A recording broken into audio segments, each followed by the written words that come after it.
Hello there, Dick Benedict here. We're playing Dark Souls 1 on the PC. This is my guide and walkthrough. We're now on the 21st installment. It is entitled Returning to Undead Asylum, the Stray Demon Boss Fight, and the Peculiar Doll. So in the last zone, I left it out, but we did interact with Gwendolyn, and I believe we joined the Covenant, so we got a ring, and also obtained the Lord Vessel, which after speaking to Framp we can use on this to place the Lord Vessels in here. But notice that we don't have any souls as yet to offer the Lord Vessel, so we're going to have to get them, and the game is going to open up vastly. However, for now, we're going to go to an optional area. It should be noted that you can kill the illusion of Gwendolyn, and the Anarlanda will turn dark. I'm sorry, there's so many things to talk about in this video. I'm trying to spit them all out. You probably have noticed that, but I am doing well, and I'll speak about that in a moment. So we're heading to an optional area to go to another optional area. But you have to go here first because you will need an item which we will get called the Peculiar Doll. Now, I have heard from several sources that this jump that I'm going to do here can't be pulled off with the DX fix because for some reason at 60 frames per second this doesn't line up, but I'm showing you here that it does line up. Now, do you see this little hiccup here where I'm kind of stopped by the wall, an invisible wall? That could be an issue with the DX fix, I don't know. But over here is the Undead Asylum Floor 2 West key, and from here I don't think that you can go back to the stairs, so I think it's a mandatory 2 jumps to do this. On this particular take, I attempted the jumps 3 times, and I got them twice out of 3 times, so that's really good odds.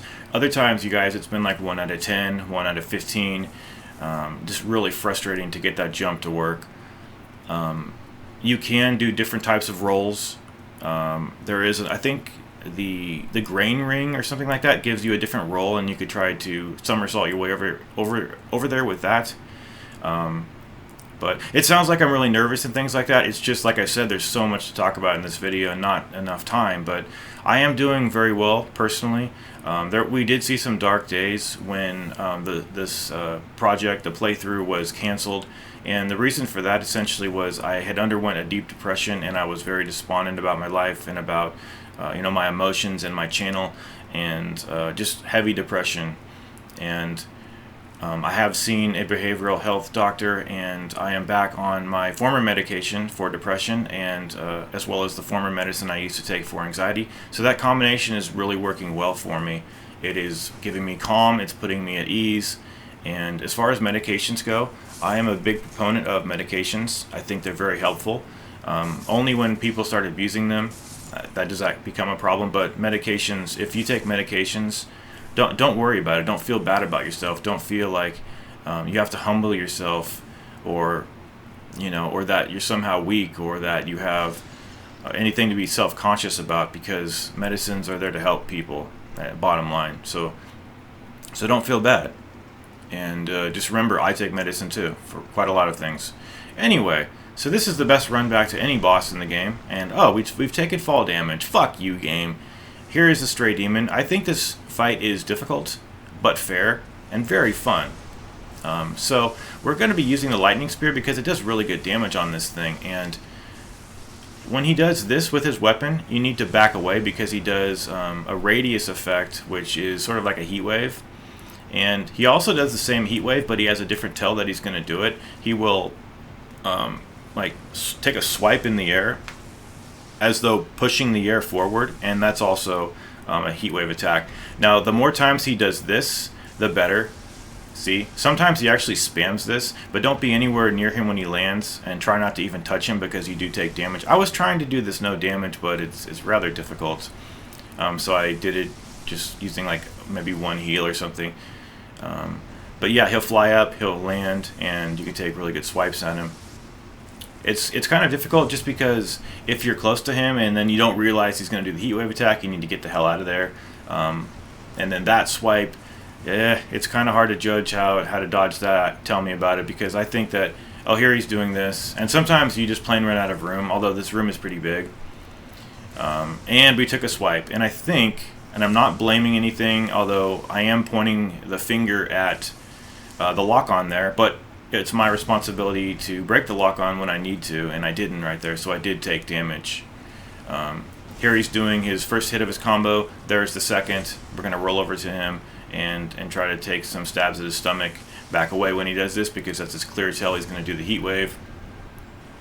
And again, this is completely optional, you guys. You don't ever have to come here if you don't want to. But it's a really fun place. And I think they damage you a little bit more here, especially the dredgelings. But I could be wrong about that. I think I might be wrong. Maybe the enemies are just harder to kill. Anyway. So yeah, look at the lightning spear. I almost feel, honestly, you guys, I almost feel guilty using this thing because it is quite strong, but it's not over. I mean, is it overpowered? It's debatable if it's overpowered. You know, you can overpower yourself so easily in this game. But does that mean it's the right thing to do? I think a slab for that too. Those are hard to come by in this game, and we'll have to do some farming from the Dark Wraiths to get more slabs. Anyway, though, from the previous bonfire, we're now going to head on over in this direction, and we're going to be dealing with some Black Knights here, and we're going to focus on our parries here. And I switched to the longsword. It is its strength plus 10.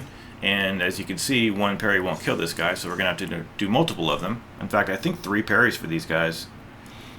I think I've picked up everything over here. What we're basically looking for, you guys, is that there is a doll in the cell in which you start the game called the Peculiar Doll, and that will enable you to have access to the painted world of Aramis. And I believe I'm saying that correctly. I probably am saying it incorrectly. What does this guy drop?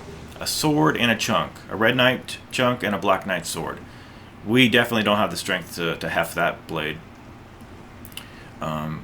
Anyway, now we're coming on to this direction, and I think we've got another enemy over here. Now this might be the ghost of the guy from the beginning of the game. Do you remember video 1? I slayed this guy. I don't think that... Well, let me say this. If you don't kill him, will he be hostile to you? I don't know. I honestly don't know. Other people who've played this game more times than I have will be able to tell you. I'm getting a bunch of failed parries here because I'm really nervous. But yeah, we did kill this guy. If indeed it is the same guy, it seems like it would be. He's in the same location. He looks almost the same. He is not too hard. Not too hard. And what does this guy drop? He should drop a shield. Okay. This crest shield has, from what I'm given to understand, it has a 60% magic damage guard absorption. Okay, so this door leads back to this bonfire, and I think I'm going to have to double back because I realize that we do, in fact, need to go down there. However, there are a few more enemies, and I want to take care of everybody. We're taking care of everybody on this run. But anyway, so where are we headed next? You might wonder. Bick, where are you steering this ship? I don't quite know. I think since we have the Peculiar Doll in our possession, it makes sense to go back to Anorlando, to go to the Painted World, and do everything therein, and then maybe turn Anorlando dark. I've never done it, quite honestly, so it's going to be definitely new to me. And how did I miss those parries? Anyway, this door will open with the key that we got a little bit earlier in the video, and I think we are... Is this a ring? This should be a ring. A rusted iron ring. I can't say that I know what that does. And I apologize that I didn't consult the menu. However, now we're going to be running back. Do you remember a moment ago we opened a lower door? We're heading back down there. There's going to be one knight standing in the way of our Peculiar Doll. And this knight, I think he's just got a straight sword, like one of the heavier straight swords. But take some fall damage, it'll do you some good. And then we're heading back over to here, and we are coming to where our cell is. In the beginning of the game, you can actually see the stray demon to our left. It would be your right initially. But here he is. And just go in for your parries here. Don't. Hold on. Get your parries in. And he's going to be done. And then I am going to leave you guys. I will see you in the rest of the video after we get the Peculiar Doll here. I think just one more parry for this guy. Come on, there you go, bitch. Get your parry. And then we're going to head on into this cell and grab the Peculiar Doll. So thank you guys very much for watching, and take care.